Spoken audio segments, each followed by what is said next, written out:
Dear President Joe Biden and the entire Biden family, good evening from the most pro-American country in the world.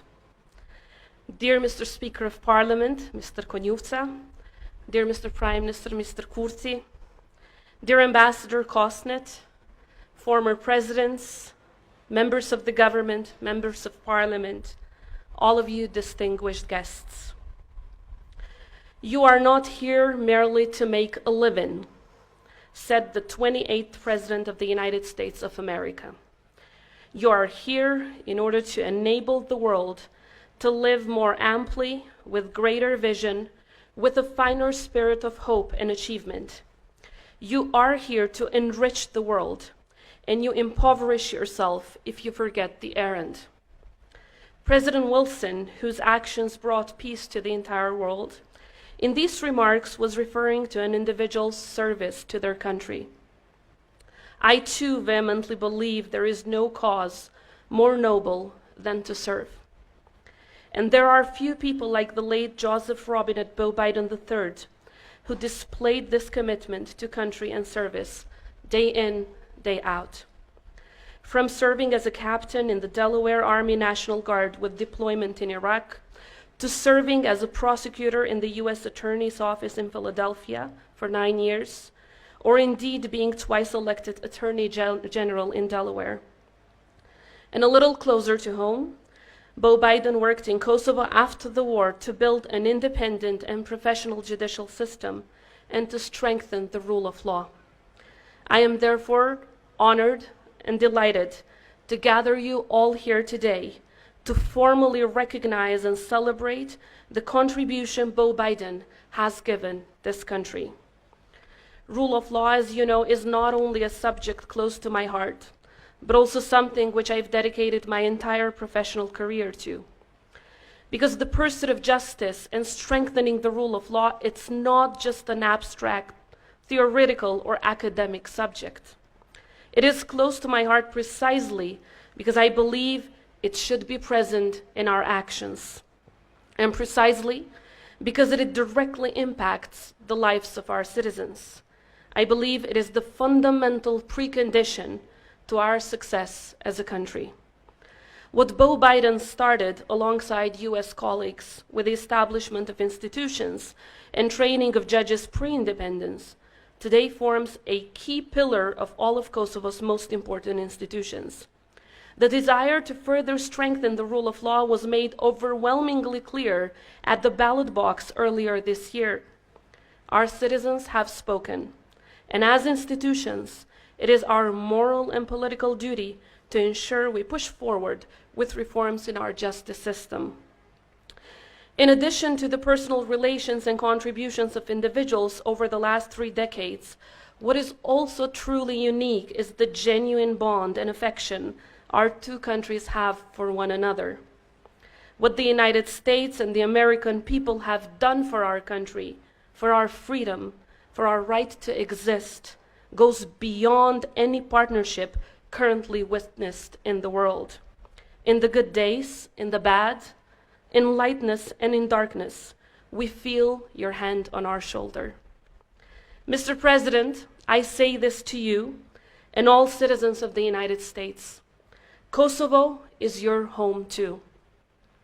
To your servicemen and women, to the diplomatic staff, and to all the people of America who wish to visit here, we will always see you as one of our own, and you will always be welcomed here by our institutions, but most importantly, by each and every one of our beloved citizens.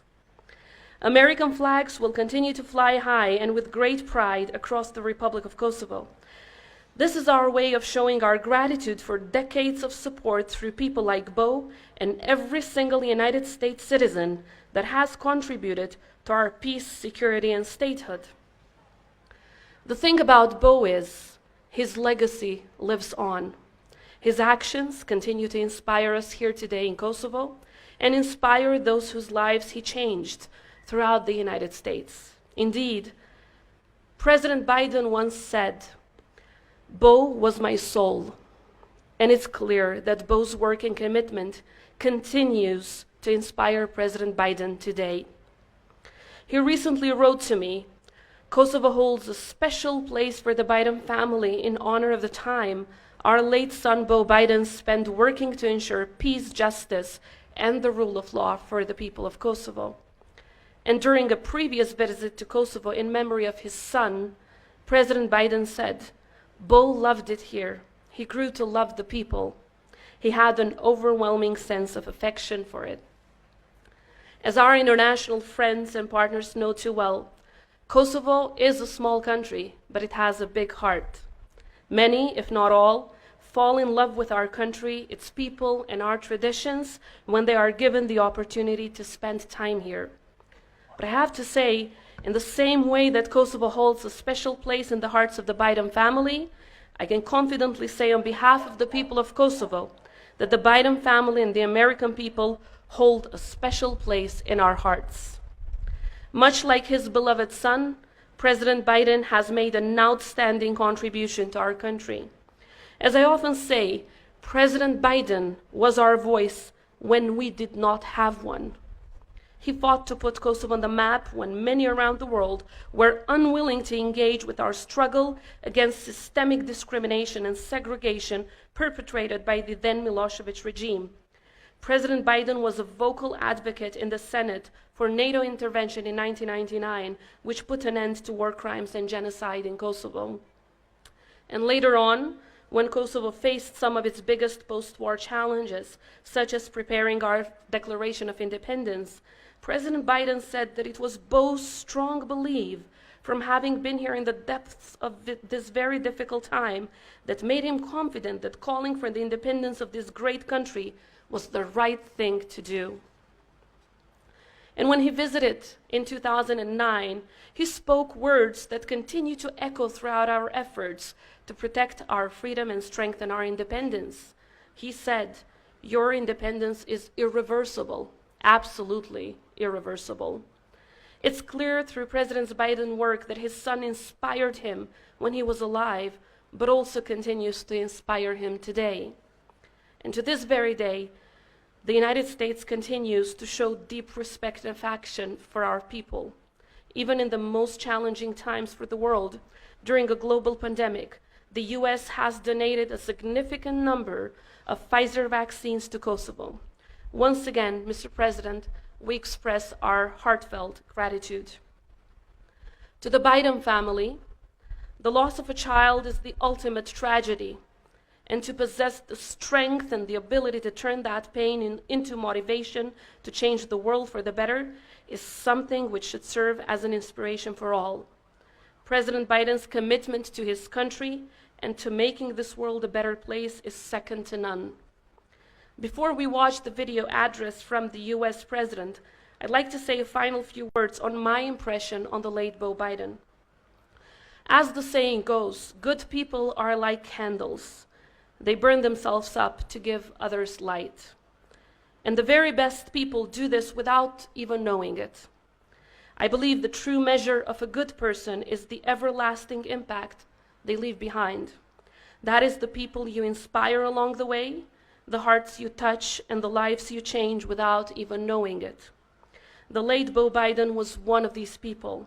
He is the burning candle that has given so many people light. In our darkest days, the Biden family has also given the people of Kosovo light. Mr. President, as President of the Republic of Kosovo, I assure you that Beau's work and that of his US colleagues will never go to waste. We will make Kosovo the country it has the potential to be. We will make Kosovo the country our people deserve. Mr. President, we will make you proud. For all you do for the people of this beloved country, thank you. God bless the Republic of Kosovo, and God bless the United States of America. May Beau's soul rest in peace, and may his legacy always guide us to do what is right and to serve our people and our country with dignity and with honor. Zoti e bekoft Republikën e Kosovës, Zoti e bekoft Shtetet e Bashkuara të Amerikës, I përjetshëm qoftë kujtimi për Beau Biden. Ju faleminderit.